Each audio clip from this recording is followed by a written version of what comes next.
The story begins in Hawaii. A man nervously glances around, checking his surroundings before cautiously approaching a mailbox to post an envelope. But the moment he steps onto the street, a blue van slams right into him. The scene shifts to a Marine officer named James, who's training his cadets to hold their breath underwater. But one by one, every cadet gives up and surfaces. James is furious with their performance. That's when he gets a call from the police. He's shown the body of the dead man. The police have ruled it a hit and run. James heads home and starts making dinner. He casually tells his wife that Walter finally managed to get himself killed. And this is when we learn that Walter was James's father. His wife asks if he at least called his brother in Oklahoma. But James says he doesn't take my calls. The scene shifts to James's brother, a detective named Johnny. His girlfriend Valentina is packing her things and walking out on him. Johnny asks what's going on, talk to me. But Valentina fires back, so now you want to talk. She's completely fed up with him. Johnny apologizes. Valentina asks if he even knows what today is. It's her birthday, and Johnny had completely forgotten. No matter how much he begs, Valentina refuses to stay. She leaves him. Then Johnny gets a call from James's wife Layla. She tells him his father has passed away, and the funeral is tomorrow. We hope you come. But Johnny says he hasn't spoken to James in 10 years. He hasn't been to Hawaii in 20. So he's good. But right there in the bathroom, two men come up behind him and press a knife to his throat. They tell him his father Walter sent him a package. Where is it? Johnny explains he hasn't spoken to Walter since he was a kid. Whatever they're looking for, Walter wouldn't have sent it to him. One of the men pulls open his shirt to reveal a dragon tattoo on his chest, a sign that he's Yakuza. A fight breaks out between them. Johnny takes on both men by himself and beats them down. Another man bursts in through the door with a gun. Johnny handles him too. Johnny is casually sipping his beer while beating these guys senseless. Then one of them knocks over his mother's shrine. That's when Johnny snaps. He grabs the man's hand and grates it against a cheese grater. He finishes off the other two just as brutally. He has a photo of his mother. His father has been cut out of it. Back in Hawaii, Walter's funeral is underway. The Yakuza and Mr. K's syndicate boys are also in attendance. Walter was a private detective who was connected to all of them. James's cousin Nanny asks if Johnny is coming. James says no. But then Johnny shows up. The moment they see each other, they start taking jabs at one another, arguing back and forth. The priest has to tell them to be quiet. The governor, Peter, is a close family friend. He says a few words about Walter at the funeral. Following Hawaiian tradition, Walter is laid to rest. Afterward, everyone gathers at James's house. This house used to belong to James's mother. According to Johnny, James never liked him even as a kid. But James says Walter left my mom for your mom and it broke my family and I was just a kid. But somehow, things between the two brothers are still exactly the same. Over lunch, Johnny reveals that he's not here for Walter. He's here to find out who killed him. He tells James that the Yakuza came to his house last night and tried to kill him. James gets angry. He knew Johnny couldn't come back here without looking for new ways to get himself killed. Johnny says he's not even asking for James's help. James didn't help when Johnny's mom died either. James tells Johnny to step outside to talk. He says Johnny hasn't seen Walter in 20 years and now suddenly he's here to find his killer. You're just gonna stir up trouble. It's like your superpower. Johnny asks James to trust him just this once. But James says Johnny couldn't even find his own mother's killer. So now he's decided that someone killed his father too. Angry, Johnny storms off to a bar. A man approaches him and says he didn't think even Johnny was dumb enough to come back here. He tells him Mr. K wants to see him. Johnny says hard pass. But the bartender has already slipped something into his drink. Johnny passes out and wakes up right in front of Mr. K. Mr. K tells him the syndicate has a long memory, and Johnny hurt a lot of his guys. Johnny fires back. You killed my mother. Mr. K's response is maybe, or maybe not. He tells Johnny to leave Hawaii immediately. His presence here won't sit well with his men. He makes it very clear. Go back to your home where you came from. But Johnny says I am from here. Mr. K replies, not anymore. Mr. K marks Johnny's neck with his symbol. He tells him he's giving him just 7 days to leave this place. After 7 days, he won't let him. Johnny wakes up on a beach. Meanwhile, James meets with a detective named Rennert. He wants to see his father's police report, but Rennert tells him he won't find anything in it. The neighborhood where Walter died, nobody talks to cops there. There was a traffic camera at the scene, but it wasn't working. Rennert warns him that now he's got two badass sons looking into their father's death, but he can almost guarantee they're gonna end up poking a bear that doesn't want to be poked. James replies, "I am the bear." James collects Walter's belongings from the police station. Among them is a paper slip with several words written on it. Johnny arrives at Walter's house, but he hears someone else inside. A young guy is searching through the place. The moment he spots Johnny, he bolts.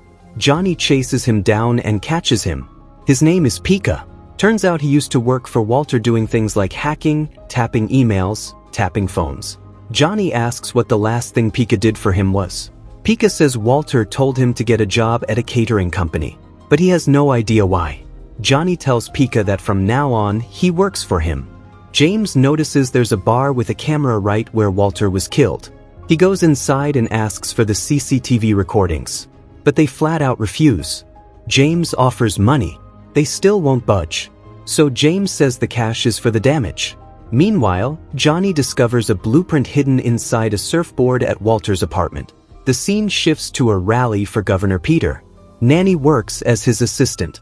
Johnny calls her and says he found some plans or a survey with a government seal on it, but he doesn't know what it is. Nanny tells him she can access the database when she gets back to the office. She just needs the 8-digit number written on the plan. That's when someone breaks into the apartment. It's James. Johnny asks what he's doing here. James says the same thing as you. He shows Johnny the CCTV recording. The blue van had no license plate, and it's crystal clear this wasn't an accident. It was deliberate. Johnny asks Pika for a list of past and future events from that catering company. The two brothers climb into a car, still arguing, and drive off. That's when another car slams into them. A man inside the other car fires a gun into the air. James shoots him. Johnny jumps out of his car. He returns fire from outside. James climbs onto the roof of his car and leaps onto the attacker's vehicle. Johnny yells at him to jump off. He blows up the attacker's car. Johnny calls 911 to report the attack. James loses it. "You blew up my car." Johnny fires back, "But I saved your life, man." Rennert tells them those were 4 Yakuza hitters they just turned into toast back there. Rennert also reveals that Johnny isn't even a cop right now. He's a suspended officer. James hands Rennert the CCTV video. Rennert gives them a final warning. This kind of thing better not happen on his island again, or he won't let them off easy. Later, Nanny tells both brothers what she found out about the plans. They were for a property on the east side of the island. They were commissioned by the Robichaux firm. Marcus Robichaux is a big developer. Walter may have been working for him. James says Robichaux is building a casino. There's a casino marking on the back of the blueprint. And that makes no sense because gambling is illegal here. The next day, the two brothers head to the property. A Hawaiian community is living there. James asks who owns this property. The people tell him this land belongs to all of them, and everybody is welcome here. A woman explains they're living here to fight for what's theirs, to protect this land. They know people will come to take it from them. That's why they're standing guard. Then Johnny gets a call from Pika. The police found a blue van on the beach. The driver was a low-level accountant in the governor's office. Someone dumped both the van and the driver into the water to destroy the evidence. Johnny looked at the list of all blue vans on the island. He tells Pika to dig into Hayashi Imports. It was the only Japanese name on that list. The scene shifts to an event at Robichaux's house. Pika is already there, posing as a waiter. Soon, Johnny and James show up dressed as waiters too. Pika tells them to stay away from each other, because together, they look like the Rock's twin sons. Johnny follows a woman through the crowd. He starts flirting with her. That's when he learns she knew Walter. She had no idea he was dead. This woman had hired Walter to look into her husband's activities. And her husband is none other than Marcus Robichaux. James runs into a Japanese man. His business card says Hayashi Imports. James tells him he knows they misplaced a blue van. Meanwhile, Monica reveals she's getting a divorce. And without some leverage, things won't go well for her. Meaning Marcus won't let her walk away alive. Monica says it's not safe to talk here.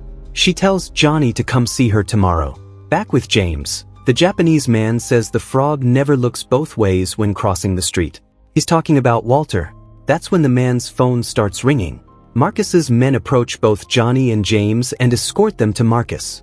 They tell him they're Walter's sons.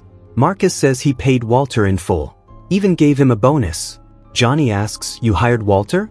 Marcus explains he suspected his wife was cheating on him, so he had Walter tail her. Johnny starts toying with a grenade sitting on the table. James notices a set of severed fingers on the table. Johnny and James leave the place. Marcus picks up a photo of his wife and mutters, "Now what have you done?" A short while later, Johnny sees that Marcus's wife has fallen from a building. She's dead. Johnny is furious. He storms straight to Marcus's house and starts fighting his guards. But the guards quickly overpower him. They tase him and drop him to the ground. Johnny tells Marcus he knows he killed her, and his dad too. But Marcus tells his men to call the police. Johnny is arrested. Governor Peter shows up and says Marcus has dropped the charges at his request. Peter tells Johnny that Walter had a darkness inside him, a darkness that caused him to destroy everything good in his life. And that same darkness lives in Johnny and James too. But the two of them have something Walter never had: a brother. The moment Johnny gets out of jail, James lays into him. "You can't just do whatever you want. Doing these things is not gonna bring your mother back." Johnny starts swinging at James. At first, James just blocks his punches. But when Johnny doesn't stop, James hits back. The two brothers fight like enemies. James beats Johnny down hard. He asks, "What is wrong with you?" Johnny fires back. What type of man abandons his little brother when he needs him the most? "You sent me away." But James says Johnny was going to prison. The syndicate was gonna kill him. He saved Johnny by sending him away. He tried to protect him. It was the only way. Johnny says after his mom died, James was all he had left. In this fight, all their buried feelings come pouring out. James apologizes. He says he's Johnny's big brother and he gave up on him. If he could, he'd do everything differently. James asks Johnny why he's chasing this so hard. Walter wasn't any kind of father to him. Johnny says he never found the man who killed his mom. And now someone killed his father. So now both brothers will hunt for their dad's killer together. But before they can move forward, James's wife loses it on both of them. She demands to know what this is all about. That's when Johnny gets a call from Valentina. She went back to his place to get her stuff. And she found a package that arrived from Hawaii. Inside is a thumb drive. Johnny tells her to bring the drive and fly out to Hawaii. But Valentina refuses. Johnny somehow convinces her. Johnny, Pika, and James pick up Valentina from the airport. Johnny takes the drive from her. They discover the thumb drive is a key to a cold wallet. To open it, they need a seed phrase. 12 random words that only the account holder would know. James pulls out the slip of paper from Walter's belongings. It has the 12 words written on it. But right then, gunfire rains down on them from a helicopter. They scramble to escape. Valentina takes the wheel. The helicopter opens fire without any regard for the other cars on the road. A group of armed ninja bikers joins the chase. Their car drifts and turns over.